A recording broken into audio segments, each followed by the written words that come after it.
Welcome back to Between the Bears and the Bulls, and today we're joined by a returning guest, economist Bryce Gill from First Trust. First Trust is one of the largest privately held asset managers in the country, and their economic research team, led by Chief Economist Brian Westbury, is known for its straightforward, data-driven approach to understanding the U.S. economy. Bryce is a key part of that team, and we're excited to have him with us in person this time to break down where the economy stands as we enter 2026, what we learned from a volatile 2025, and how policy, markets, and Main Street all intersect in ways that matter most to investors. Thanks for being here and enjoy the show.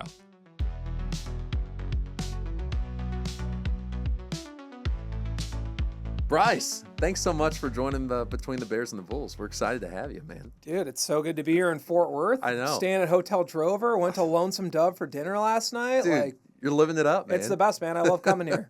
You know, it's fun because you were actually our first guest remotely and Between the Bears and the Bulls, and so it's fun to have you here in person. So we appreciate it. And I know you're coming from Austin. I didn't want to bring it up. I did wear the maroon suit, you know, even though it was a tough game for, and I know you're a Longhorn too, but we don't have to get into football today, and so I'll just leave it at that. Congratulations on on the win. So thank you. Well, man, we talked so much last time about state of the economy. It was a year and a half ago, and I thought it would be interesting, kind of getting into 2026 with some of the topics that I know are on everybody's minds, just as we kind of visit about that, but. Coming from Austin, one of the things I did want to ask you about is this idea of the Texas Stock Exchange. So we had talked a little bit about this in a previous episode. And given that it's kind of in the heart of what you're seeing there, tell me, what is this going to be a big thing, right? Are we going to actually bring more industry here and more companies through this? I mean, what's your take on the Texas Stock Exchange, man? Yeah, I think, listen, Texas obviously been seeing a ton of business flowing down to our state from, New York, California, Illinois. We obviously have the chip fabs. We have the design, companies. We've got all kinds of investment happening in the state. And I think a lot of the actual business is going to keep coming to Texas, right? So a huge advantage is cheaper housing versus the northern states. I mean, we have cheaper energy, we have a better business environment, less regulation, or maybe I should just say a state that's more friendly to business in general, right? Like we want to work with you and get you down here. And I think that's part of the impetus for this Texas Stock Exchange too. Yeah. The state sees an opportunity to maybe steal some market share from New York, for example. You also have seen a lot of these big Republican states de-investing their pension fund from places like BlackRock or whoever else, right? With all the crazy ESG mandates. So I think this is an effort to hey, let's give some of these Republican states or these larger institutional finance another option. Yeah. And I think it'll grow. I think it'll be something, right? Yeah. But I will say I don't think this is going to supplant New York. Right. For example, we all heard after Brexit, London's going to lose its its spot as the international finance hub, right? Nothing's happened on that front, right? Yeah. When you talk about New York, you talk about London, you talk about stock exchanges and money and reserve currencies and things of this nature. The advantages are so baked into network effects. And I don't know if we're going to talk about the reserve currency of the dollar, right? Yeah. Major topic of conversation. Everybody's always worrying about the dollar going away. Yeah. The reality is everybody's sort of baked into the system at this point. Right. The switching costs are so high that it takes a huge crisis to get people to leave. And I think it's the same thing with New York. Mamdani, he's taking over. He's going to tax people more. The reality is most people aren't going to leave, right? You're going to have a couple people take their businesses to Florida. They'll move a hedge fund, right? But most wealthy individuals are in New York because it's like a playground, right? And I don't see that really changing. And if the highest performing individuals want to stay there and the amenities are there, it's going to be hard to really compete with New York on a lot of those things. So I think there's a little bit of growth that happens with the Texas Stock Exchange. I don't think it's something that supplants New York. There's too many network effects. It's more symbolic almost. Right. Yeah. I mean, I guess it can drive some additional, industry here, but it's more kind of symbolic than anything. And you brought it up. I mean, you talked about the reserve currency. I get this question all the time, right? And so oh my God, where's the dollar going, right? I mean, what is your thoughts since you brought it up? I mean, when it comes to the dollar as the reserve currency? Yeah, maybe this is like a little bit nuanced, Okay, right? yeah. Which is not what works in Right. like a 5-minute clip. Right. So we have 45 minutes to talk with each other. I think the reality is the dollar is going to fall in relative status as a reserve currency. Okay. Okay. And I think you've seen that with gold recently, going to above $4,000. Mm-hmm. The problem is it can fall in relative status and still remain by far the dominant reserve currency. I don't think it's going anywhere as a major standard because there's really nothing to replace it. Right. That's kind of the obvious problem here, Not right? crypto? Everybody says it's crypto is going to be the... The problem with crypto, right, is obviously blockchains are very interesting. Yeah. And you can adjudicate property rights in a decentralized way. Mm-hmm. So I think that's really cool. Mm-hmm. I think that's the major innovation of Bitcoin, for example. Yeah. And if you're kind of like an economics nerd like me and you grew up reading Milton Friedman and all this stuff, you love those ideas, Yeah. right? Hey, there's a way to opt out of the Federal Reserve System, for example, in fiat currency. The problem is property rights really, at the end of the day, are not what libertarian people focus on with regards to like, hey, we can decentralize this and have a decentralized ledger. Okay, part of it is that, but really the major thing behind property rights is like guns. It's the ability to enforce those property rights. Right. And so if my oil tanker is on the blockchain ledger and it's sailing past like the coast of Somalia and a Somali pirate gets on there with an AK-47, Right. it doesn't really matter that my name is on the Bitcoin ledger, right? Or the blockchain I guess ledger. you're right. I need somebody to fly out there on a helicopter and take back the oil tanker for me. And Right. so this is why I don't think fiat currencies in like nation states can really be replaced as like a reserve currency. And Right. like Bitcoin is going to continue to go up in value. I think gold is going to continue to go up in value. Mm-hmm. The dollar today is like 50% of international reserve currency market. Wow. It's massively dominant. Yeah. The next closest one I think is the euro at maybe like 25 or 30%. Really? So Okay. not even close. The dollar's going to fall in relative status. It's still going to be number one by far. Right. What makes up the difference is probably, gold, Bitcoin, maybe the euro a little bit. But we're still going to be the number one reserve currency because we can enforce the property rights. That's really what it comes down to. And we saw a little bit of that happen last year, right? In 2025, that you started to see the dollar finally, after a run that had been, for what, a decade? Yeah. You finally started to see the dollar devalue. You think that was a result of kind of political turmoil, do you think? Or was that just a natural, it had been growing for so long and had gotten strengthening every single year that you needed to see kind of a reprieve and a devaluation? Yeah, I think we needed to see the dollar fall a little bit. I think it was just sort of correcting back to like more reasonable territory. And Right. anybody at home, go on Google, search dollar index, right? And you can kind of look at the value of the dollar over time. And you see like, hey, the dollar's fallen, Right. but it's basically where it's been the past 30, 40, 50 years, like on average, right? Yeah. It's not way too high. It's not way too low. Right. And so I just think really we outperformed everybody recovering from COVID. Europe took a lot longer to get back to normal. Even they're really not back to normal today, right? Mm-hmm. The pipeline blew up and there's a whole bunch of directions we could go with Europe, the war in Ukraine. But the dollar was just too dominant. I think it needed to correct a little bit. And part of this comes down to Donald Trump's tariffs and sort of questioning this whole system of globalization that's been built over the past 30 years. If we're not going to have a trade deficit that pumps $1 trillion a year into the international markets, we're not going to supply that currency, well, then less people are going to have to use the dollar, right? There's just going to be less of them to sort of lubricate international finance or business or whatever else. Yeah. So let's kind of switch gears a little bit from the micro to the macro, right? And so we're entering 2026. We had, a solid 2025. What's the state of the economy now, right? We have clients asking all the time, what can we expect in 2026? Where do we see things? We've been on a really good run here, Bryce. For the last 3 years. And, it's funny because we tell our clients, okay, don't let this be the expectation for, Right. for what's going to happen next year. And the last couple of years, we keep being proven wrong. So what's kind of the state of the economy and your team's mind and your mind of where we're going with this next year in 2026? Yeah, I think we've got basically an economy right now that works really, really well for asset holders, okay? And, I would sort of highlight like the baby boomers are doing very well right now. And so what that's materialized into is sort of like a non-secular, kind of like cyclical economy.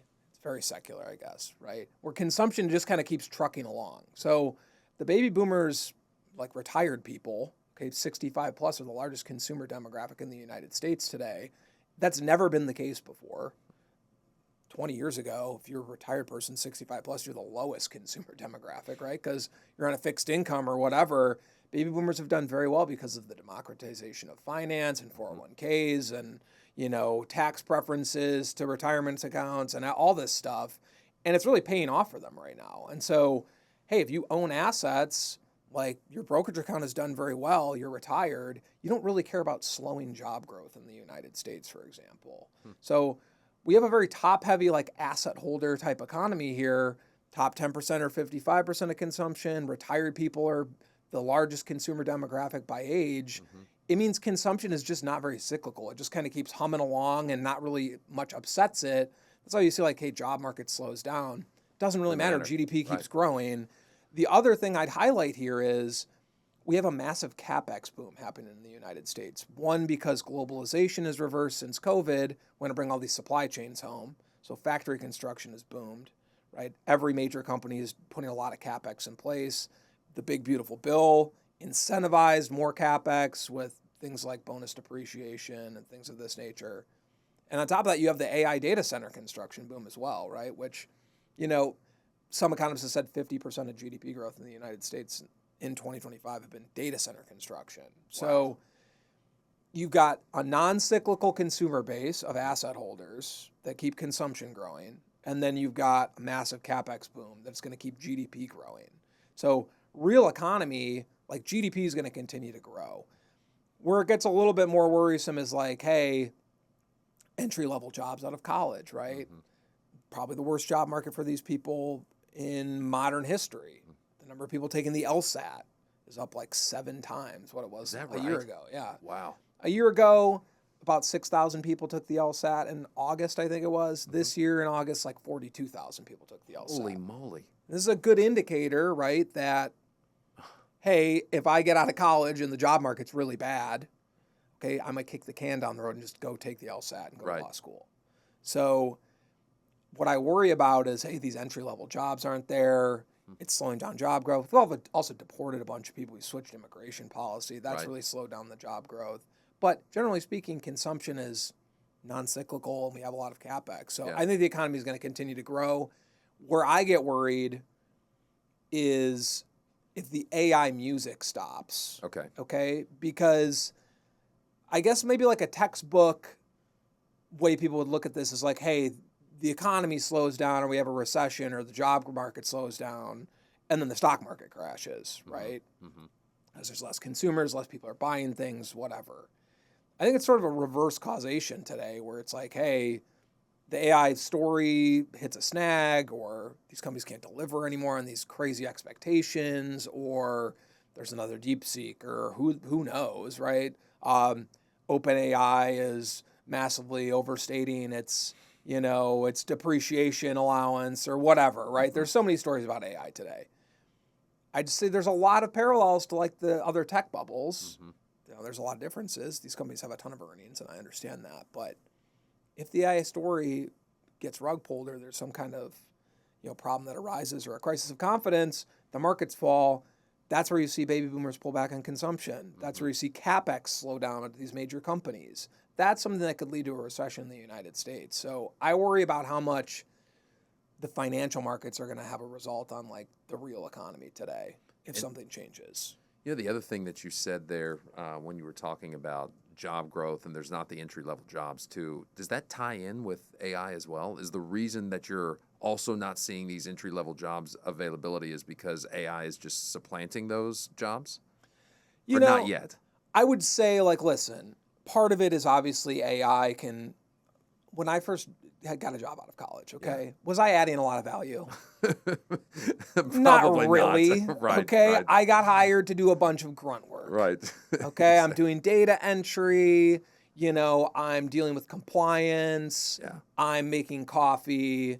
I guess AI can't do that, right? But I'm doing a bunch of like entry-level grunt work that nobody else wants to do. I think what AI basically automates is that stuff.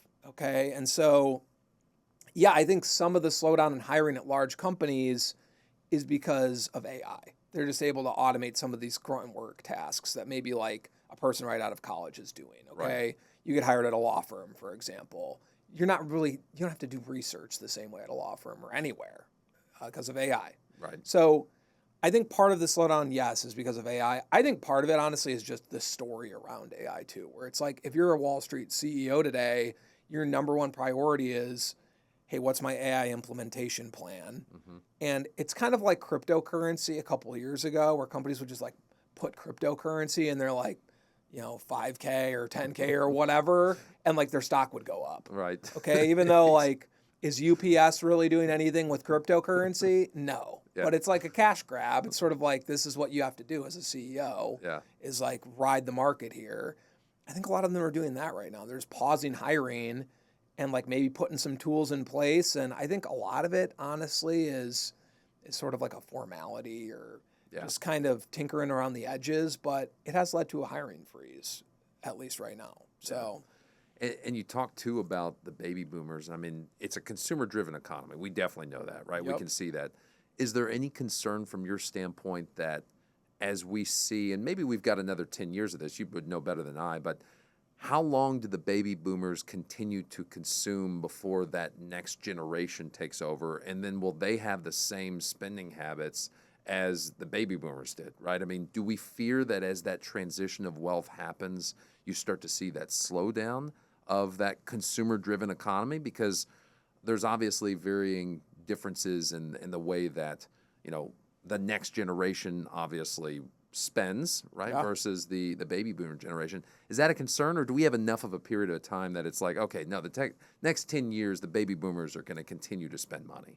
Yeah, well, the baby boomers, and we're talking about the whole generation, so I'm going to paint with a very broad brush, guys, okay? Right. But baby boomers are kind of unique in the sense that, like, they're a very me generation, okay? So in past, like, again, 15, 20 years ago, you look at people 65 plus. Part of this is just baby boomers are a very large generation. But historically, you retired and you cut back on your spending because your income went way down, you're on a fixed income, whatever else. Baby boomers are not like that. One of it's the democratization of finance, but there's a whole idea of like, hey, I don't want to leave anything to my kids, right? I need to spend it all before I go into the ground. And so I think it's culturally, at least in their generation, the idea is it's my money. It's not our money generationally. Right. It's not about leaving a legacy. And we live in, the finance world, the financial planning world. So the best baby boomers that do want to do this are the ones we maybe interact with. For a generation as a whole, that's not the case, right? It's about spending it before, you go on the ground. And so my inclination is that, yes, they're going to continue to spend pretty strongly for the next like 10, 20 years. And maybe it'll slow down, right? Because more and more of them will pass away. But, and by the way, they're still going to be like the largest wealth transfer ever through inheritance. But what's interesting about the wealth transfer through inheritance, okay, is part of it gets passed on to kids. And we talk about a generational wealth transfer that way.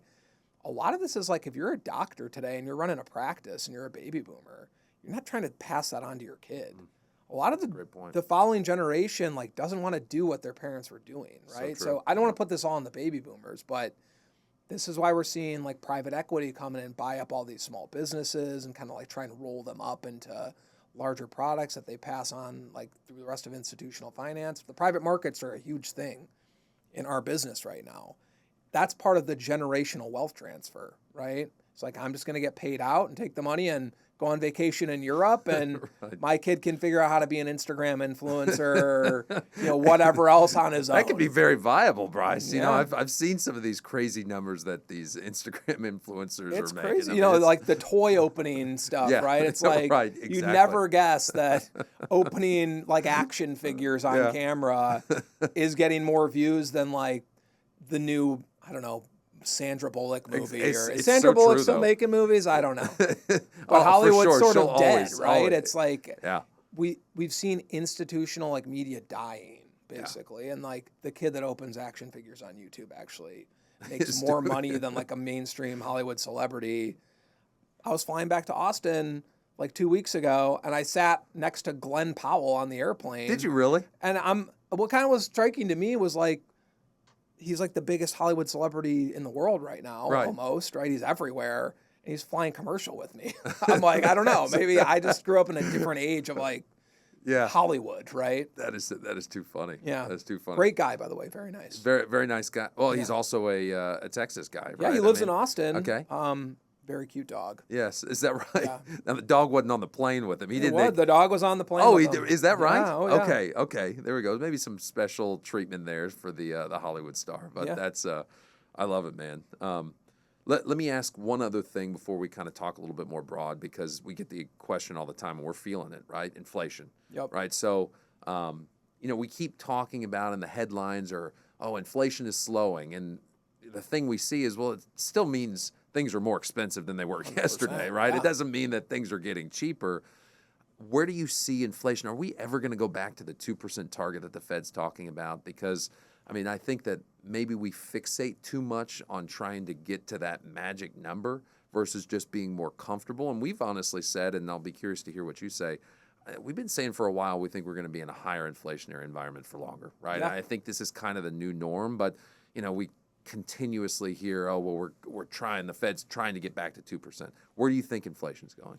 Yeah, well, first I'd say is like people hear inflation's 3%, and they're like, that doesn't feel good to them, obviously, because cumulative inflation, since COVID is like 25% or 30%. Right. So everything's 30% more expensive on average across the U.S. economy than it was pre-pandemic. And that's because we shut down the economy, we printed $5 trillion. So supply went down and demand went up. That's how you get inflation. So the government caused inflation, COVID caused inflation, okay? And the Federal Reserve caused inflation from printing money. Now, the rate of price increases has slowed down. The Fed wants 2%. That's what was normal for 30 years pre-COVID. I don't think we're going back to 2% inflation. I've been saying this for years. 2% inflation, when you look at like a 100-year history of inflation in the United States, 2% is not normal, okay? 3.5% is normal. 2% inflation is normal during a 30-year period in history, which is 1990 roughly through 2020, okay? We got to 2% inflation not because the Federal Reserve had like a steady hand on the wheel of monetary policy or they pulled the levers and pushed the buttons correctly. It's because we had the biggest boom in globalization in history at that period of time, right? The Soviet Union collapsed, China joined the World Trade Organization, we did NAFTA, global trade exploded, and very simply put, like in the US, we just got access to a lot of cheap labor and materials, right? And if I can arbitrage labor costs and move the factory from Ohio to China, it's going to be good for my profits as a business, but I can also pass on the cost savings to the end consumer, okay? The problem is that this set up a very, very fragile supply chain situation where, yeah, it's efficient and it's cheap, but if a global pandemic happens, everything falls apart. And we had the worst supply chain crisis since the OPEC oil embargo during COVID. That's the reality. So there's a giant bipartisan political reaction to make ourselves more self-sufficient in critical industries. And we've seen a ton of effort here. Factory construction has tripled in the past like 2.5 years in the United States. We are reindustrializing, especially in things like semiconductors or green energy or pharmaceuticals, right? Mm-hmm. But generally speaking, the cheap labor is going away. We're not globalizing anymore. These long, efficient supply chains don't make sense. They're risky. China is like our biggest geopolitical rival. We can't just buy everything from China. And so the reality is, yeah, we're going to be more self-sufficient, but it's going to make inflation higher too, okay? And what I will say here is the caveat would be, okay, ultimately, yes, inflation baseline is going to be higher than 2%. 3% is maybe normal in this situation.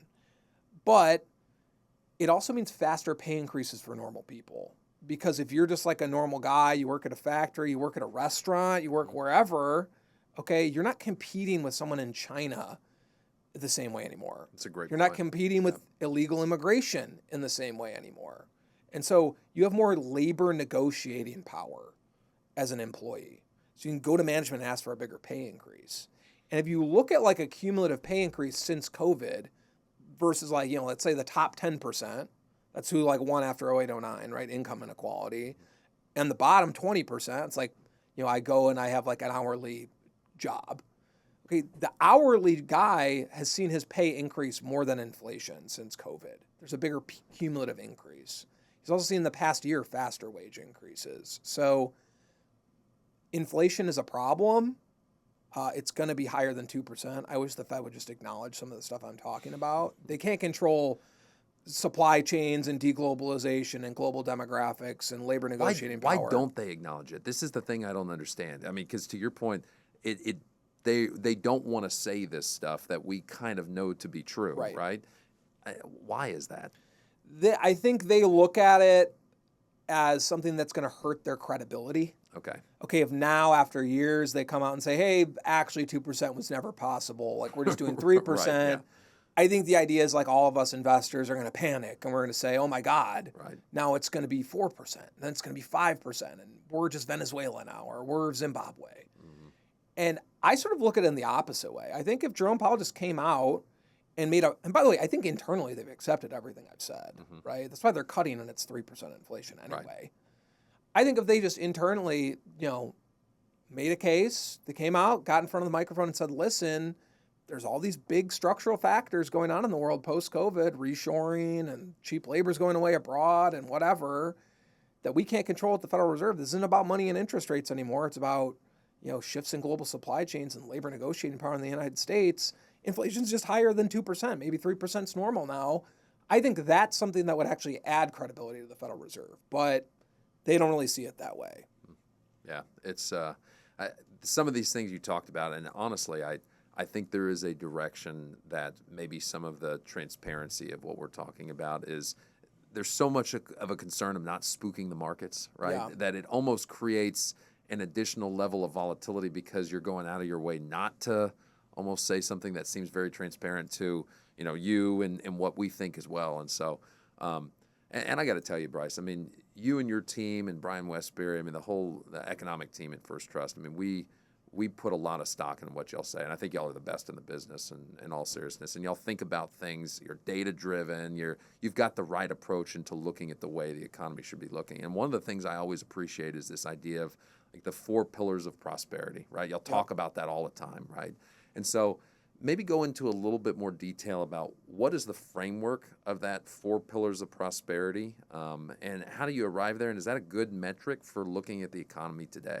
Yeah, so 4 pillars of prosperity is really, really simple model. Okay, so we're looking at 4 things. Monetary policy, basically where interest rates at the Federal Reserve. Tax policy, sort of self-explanatory.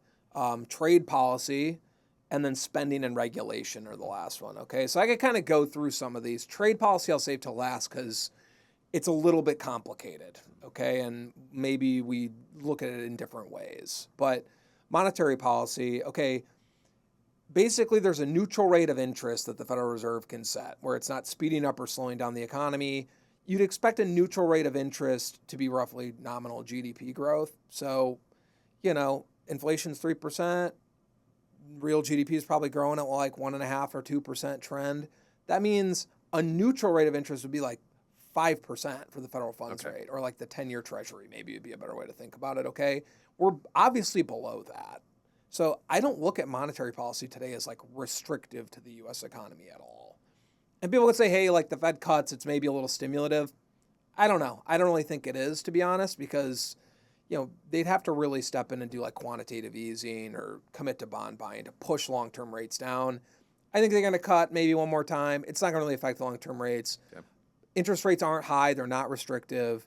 I look at monetary policy as modestly accommodative or like stimulative to the U.S. economy today, okay? Tax policy, we just had the big, beautiful bill get passed. There's all the kinds of stuff that happened on the individual side. Maybe some of it's positive or whatever, right? No tax on tips and overtime pay. Those people spend the money. Maybe that's good for the economy, right? Are you getting paid on tips now, by the way? What? Should we all be getting paid on tips? I always laugh about that because I used to work jobs where I earned tips, and I don't know about you. Yeah. I don't remember reporting any of those tips when I was a 16-year-old, golf cart attendant or whatever. So the federal government's not losing any revenue, right? But, tax policy I think is good. Biggest thing is the big, beautiful bill. added those incentives to invest and do CapEx for corporations, where they can immediately expense investment. So I think that's good for reshoring and the CapEx I was talking about earlier in this podcast, okay? So I think tax policy is a positive, all right? Spending and regulation. Spending in the past year or so has slowed down modestly in certain areas. The budget is out of control in the United States, but I do think they're making some good faith efforts to tamp down on some of the worst stuff. It looks like, spending is kind of frozen in place or kind of trending sideways at least a little bit. I don't want to give them too much credit, right? But they've done some things to reform the spending, okay? The regulation side, I think, is maybe where some of the positives come from here. The deregulation effort, okay? I don't love talking about deregulation because it's like a Rorschach test for people. Either you hear it and you're like a small business owner and you're like, finally, we're following common sense and I can hire another person, or you're somebody that's like, we're going to be dumping toxic waste in a river, okay? Exactly. So it's hard to talk about deregulation as a macroeconomist because I'm thinking very big picture, okay? I'm not thinking about specific things necessarily, but when Donald Trump took office, we had the most regulation. If you look at like pages in the Federal Register, they have to record everything there. The most regulation in U.S. history, okay, by far.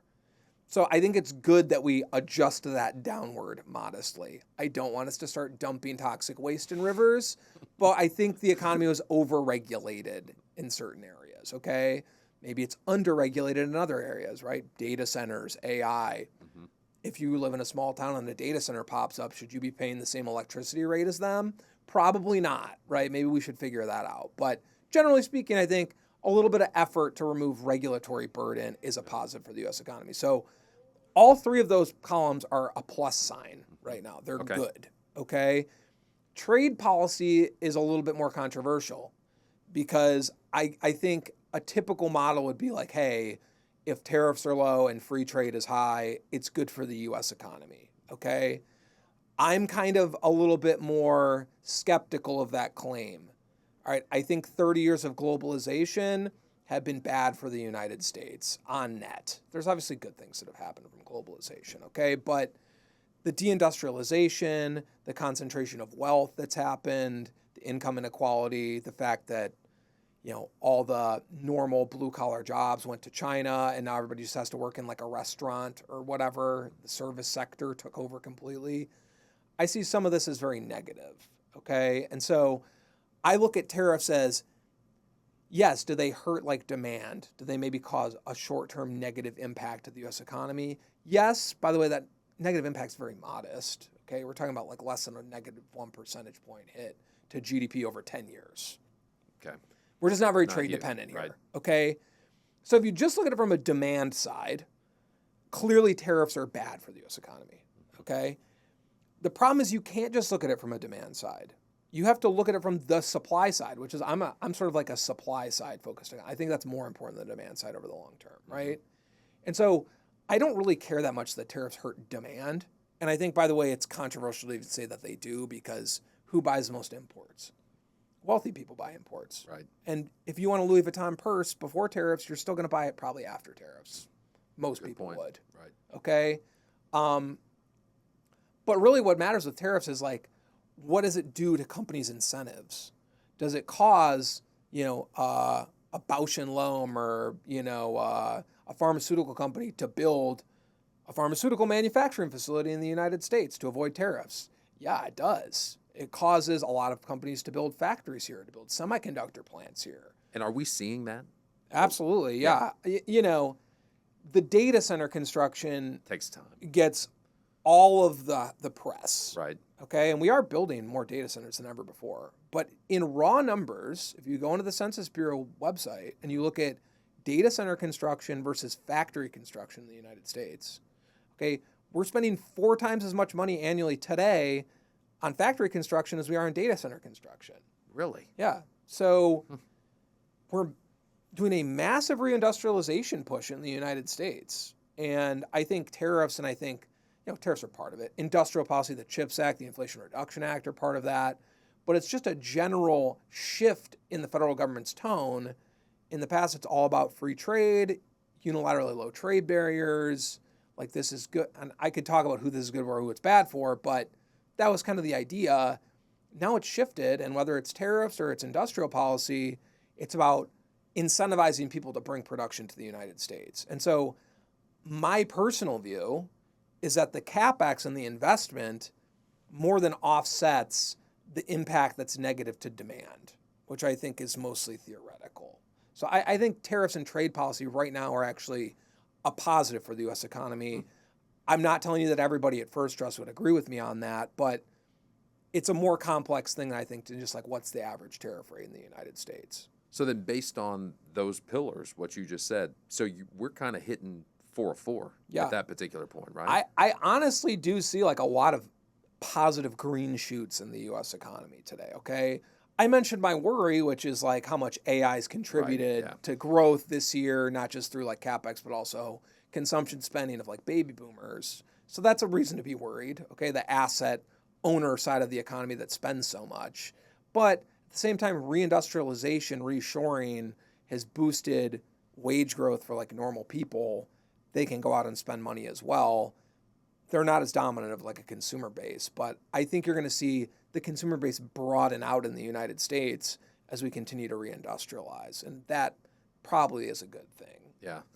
So y'all have got your 4 pillars, right? That you look at it from like an economic team perspective. Let's look at it like you're an investor. Yeah. Okay. If you're sitting as an investor and you had 2 or 3 like indicators as you as an investor that would look at into the economy and say, hey, these are a good metric for me to determine what to expect over the course of the next year, couple of years. What are the economic indicators you would look at as an investor to help you in making those kind of like allocation decisions?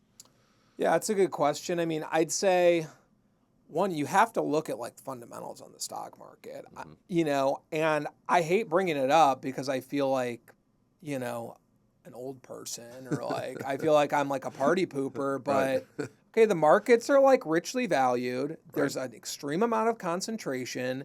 This has happened now for multiple years in a row. So I get that people hear this and they're like, this argument again, right? But this happens, the market can stay whatever irrational longer than you can stay solvent. So I'm not telling you to go out and like short the market. Right. Okay. But I'm just saying that there's a lot of concentration. It's 7 companies. It's all around AI. It's a very powerful story. If something disrupts that, I think that we're in trouble in the stock market. So I think it's a good time to broaden out your investments. I think it's a good time to be diversified. When diversification doesn't work for years, and I'm sort of the party pooper for telling people to be diversified. Right. I don't know. It's hard to keep telling people this, but right. I promise the math is going to change on this. It will. Yeah. Okay. So I'd say you have to look at these fundamental measures and say, I agree completely. There's reasons to be concerned here. Yeah. Okay. Number 2, I would look at the CapEx that's happening, and I already mentioned it. There's 4 times as much money being spent on factory construction as there is on AI data centers. Okay. AI is all of the news. Factory construction there's some news on it, but generally speaking, I think the reshoring trade is less loved than like the AI trade. So that would be maybe an alternative place to look. It's interesting. Okay? I would have never guessed when you said that. I would have thought it was the opposite way. 4 times as much money spent on AI data centers as factories, but that's fascinating. Yeah. So there's a huge amount of reindustrialization happening. It's actually a bigger story in cumulative like spending terms than AI is. So I think that's worth mentioning. That's probably a good place to look alternatively from like big tech or, some of this kind of like oversaturated stuff. Yeah. All right. The last, I guess I would say is like, maybe we need to focus on actual infrastructure and like electricity construction, right?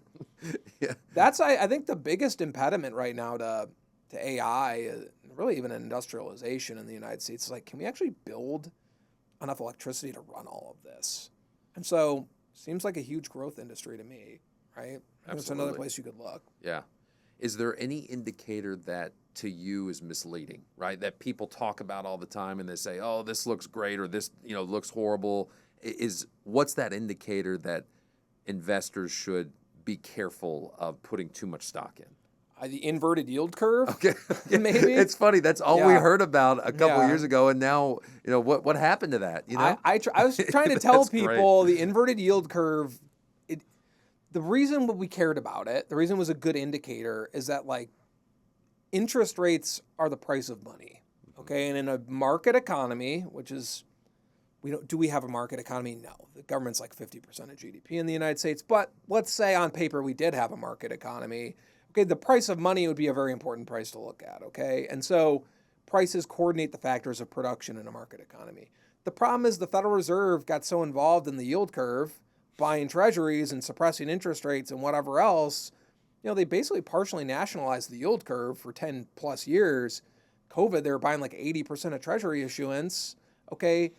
They massively distorted all these price signals. And so interest rates just don't matter that much anymore. I don't know what else to tell people. It's, obviously you need a discount rate when you do like a valuation. Right. But I'm saying like the market signals that come from interest rates they don't really mean anything anymore. The interest rate itself is meaningless. The Federal Reserve just sets it. Like the federal funds rate doesn't mean anything anymore. It used to be that you had a Fed funds rate that was set in a market for federal funds. That's what the Fed funds rate means. Is you needed a certain amount of funds to meet your your ratio that you needed with the regulators. Right. Okay. Well, then after 2009, we pumped so much money into the system that everybody had too many reserves. So you don't need a federal funds rate anymore because everybody has enough federal funds. And so then the Fed just started setting interest rates explicitly through like interest on excess reserves and other mechanisms. So today, when they adjust the federal funds rate, it doesn't mean anything from like a market information perspective. They're just sort of like, it should be this now. Yeah. So I don't know what it's like the yield curve doesn't mean anything anymore. Maybe that's an overstatement, okay? No. Sometimes I'm hyperbolic. Right. But it just is not that important anymore because there's no price information coming from it.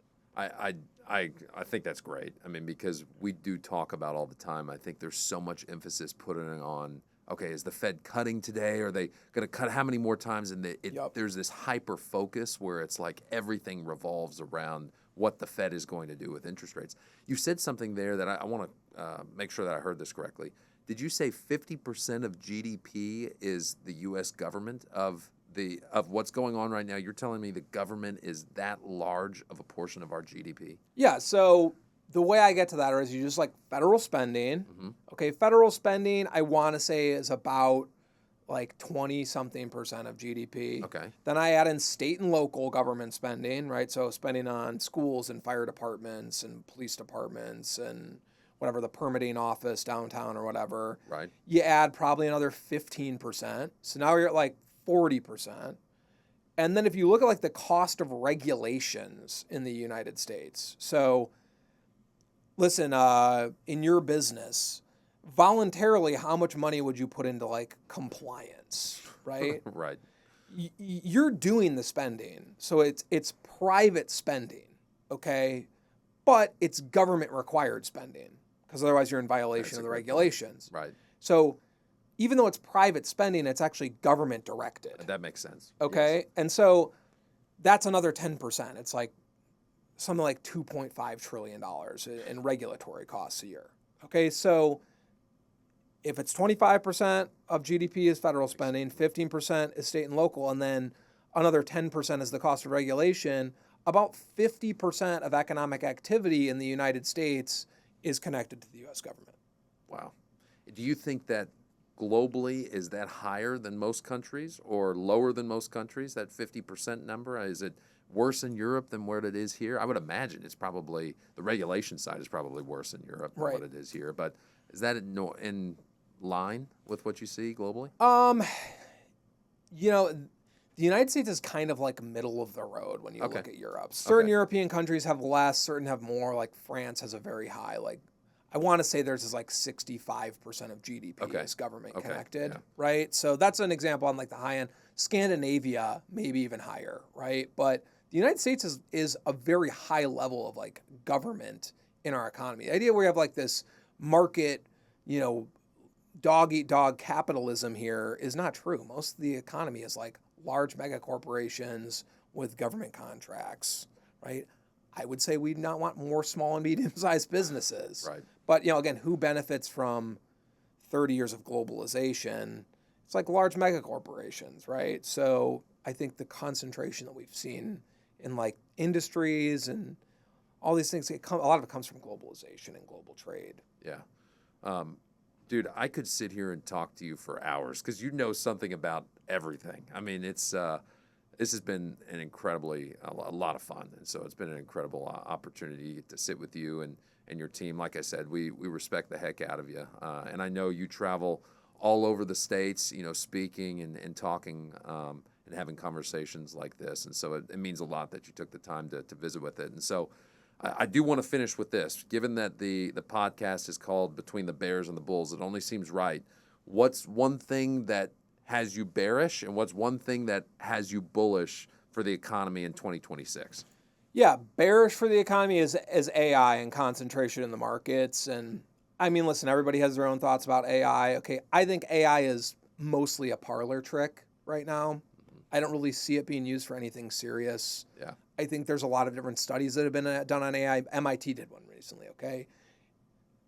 90% of companies that buy AI tools and give them to their employees see no return on investment.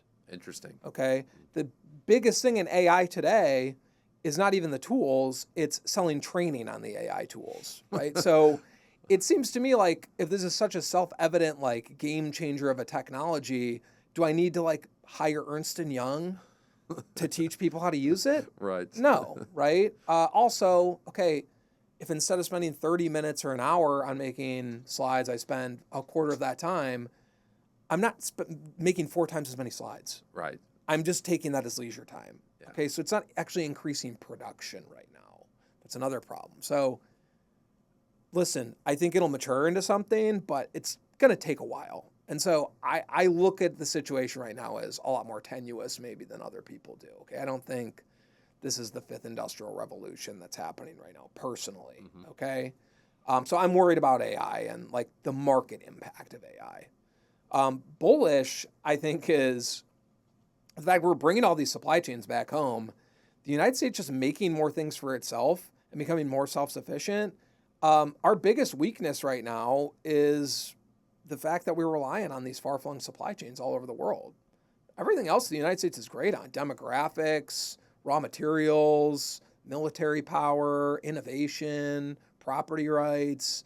Like, I go down the list of all the advantages we have. The biggest disadvantage is that we just gave away like our industrial might post-World War II over 30 plus years, or I guess that's 80 years, but really when the Soviet Union collapsed and built up China. I think we're rectifying that, which is going to make us more powerful. So, by the way, that brings all the factories home. It gives people a stronger negotiating power in the labor market. Normal people's pay goes up faster. This stuff takes a while to materialize, right? But I think we're just now starting to see the green shoots emerge from like the post-COVID investment boom. I think it's going to be happening for decades. So I think there's a lot of reasons to be optimistic about the U.S. economy. I just think the volatility in the financial markets is like the thing I'd be concerned about. Yeah. Bryce, thanks for all you do, you and your team. It's, as I said, y'all, we follow y'all and we appreciate everything that you put out in terms of kind of your data-driven approach to looking at the economy. And this was incredibly insightful. I always learn something whenever I listen to you speak. So thanks for making the trip from Austin. Absolutely, man. Yeah, thank you for having me. Thanks a lot.